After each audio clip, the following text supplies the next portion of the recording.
হচ্ছে মাকে বিসর্জন দেওয়া হবে, আর অন্যদিকে আনন্দ আসছে বছর আবার হবে। আজকে 2রা অক্টোবর গান্ধী বার্থডে, সেই সঙ্গে আজকে আমার বিজয় দশমী। আজকে আমাদের আটপাড়া নপাড়া 112 বছরের সবাই জানেন আমাদের বারোয়ারির রীতি মেনে দশমীর দিনই বিসর্জন হয়। সুন্দর পরিবেশের মধ্যে দিয়ে বিসর্জন হবে। আমি তো বলবো রাজারহাটের মধ্যে সবচেয়ে রেকর্ড সংখ্যক মানুষ আমাদের আটপাড়া নপাড়া বারোইতে মায়েরা সিঁদুরদান করে। সিঁদুরদানের পরে এখানে শান্তির জল দেওয়া হবে, দেওয়ার পর মিষ্টি বিতরণ হবে।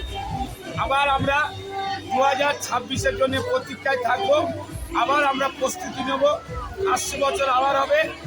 একটাই কথা বলবো মায়ের কাছে, আমরা শক্তি দাও, বুদ্ধি দাও, আমরা যেন মানুষের সেবা করতে পারি, দশের সেবা করতে পারি। আটপাড়া নপাড়া বারোয়ারি মানুষের পাশে থেকে যেভাবে কাজ করে সেইভাবে যেন কাজ করতে পারে, এবং 2026-এর দুর্গা উৎসব আমরা আরও যেন ভালোভাবে করতে পারি। দশমী মায়ের বিজয়ের পাড়া, এটা আমাদের কাছে একটা মিশ্র অনুভূতি। একদিকে আনন্দ, একদিকে আনন্দ এই কারণেই যে এই দিনই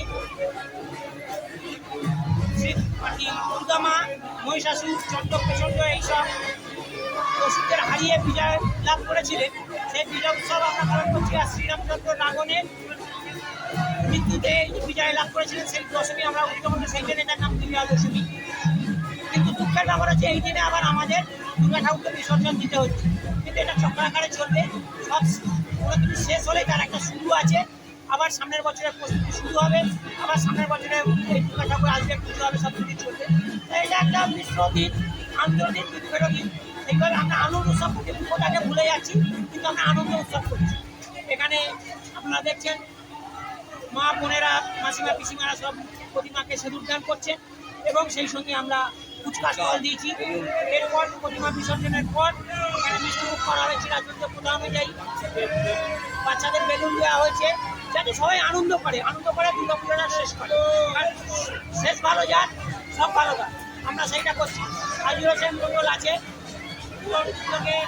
এই ফুচকা বেলুন এইগুলো দেওয়া শুরু হয়েছে।